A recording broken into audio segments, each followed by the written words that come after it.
Desde aquí, el universo parece un susurro antiguo, tan vasto, tan vivo. ¿Qué está pasando allá afuera?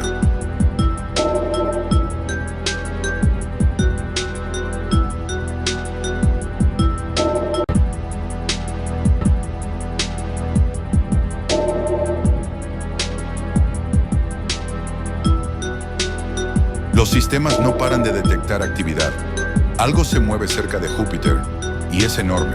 Nunca imaginé que la tormenta roja fuera tan majestuosa. Hay belleza incluso en el caos. Siempre hay esperanza más allá de la tormenta. ¿Qué es esto? Esa señal no es nuestra.